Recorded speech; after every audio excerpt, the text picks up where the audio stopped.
ഇതാണ് നമ്മളെ ടൂട്ടിക്കുട്ടൻ്റെ അമ്മ. ഇവൾ ആദ്യത്തെ ഡെലിവറി ആയതുകൊണ്ടാണെന്നൊന്നും അറിയില്ല, ഉണ്ടായ 2 കുഞ്ഞുങ്ങളെയും ഡെലിവറി കഴിഞ്ഞപാട് ഇവൾ തിരിഞ്ഞ് നോക്കലുണ്ടായിട്ടില്ല.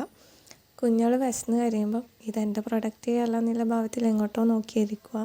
രാത്രിയിൽ കുഞ്ഞുങ്ങളെ എവിടെയെങ്കിലും കിടത്തിയിട്ട് ഏതെങ്കിലും തട്ടിൻ്റെ പക്കത്ത് കയറി കിടന്ന് സുഖമായിട്ട് ഉറങ്ങുക. ഇതൊക്കെയായിരുന്നു ആ സമയത്ത് ഇവളെ മെയിൻ ഹോബി. അവസാനം കുഞ്ഞുങ്ങൾ വിശന്ന് കരയുമ്പോൾ നമ്മൾ വേണം എവിടെന്നെങ്കിലും ഇവളെ പിടിച്ചുകൊണ്ടുവന്നിട്ട് കുഞ്ഞുങ്ങളെ അടുത്ത് കിടത്താൻ വേണ്ടിയിട്ട്. അങ്ങനെ കുറച്ച് ദിവസം കഴിഞ്ഞപ്പം ഉണ്ടായ 2 കുട്ടികളിൽ ഒന്നിനെന്തോ പറ്റിയിട്ട് ഇത് ചത്തുപോകും. അതിന് ശേഷമാണ് ഇവൾ ടൂട്ടിക്കുട്ടനെ നന്നായിട്ട് നോക്കാൻ തുടങ്ങിയത്. ഇപ്പോഴത്തെ അവസ്ഥ എന്താണെന്ന് വെച്ചാൽ, പുള്ളിക്കാർക്ക് എന്തെങ്കിലും ഫുഡ് കിട്ടിയാൽ ആദ്യം കൊണ്ടുവന്ന് കൊടുക്കുന്നത് ടൂട്ടിക്കാണ്. അതിപ്പോൾ ഓൾക്ക് ഏറ്റവും ഇഷ്ടപ്പെട്ട മീൻതല ആയാൽ പോലും അവൾ കഴിക്കാണ്ട് കുഞ്ഞിക്ക് ആദ്യം കൊണ്ടുവന്ന് കൊടുക്കും. ഇനിയിപ്പോൾ ഒന്നും കിട്ടാനിട്ടാണെന്നൊന്നും അറിയില്ല, ഒരു ദിവസം പാമ്പിനെയും പിടിച്ചിട്ടാണ് വീട്ടിലേക്ക് കയറി വന്നത്. പക്ഷെങ്കിൽ അതിന് നമുക്ക് ഇവളെ ഒരിക്കലും കുറ്റം പറയാൻ പറ്റില്ല.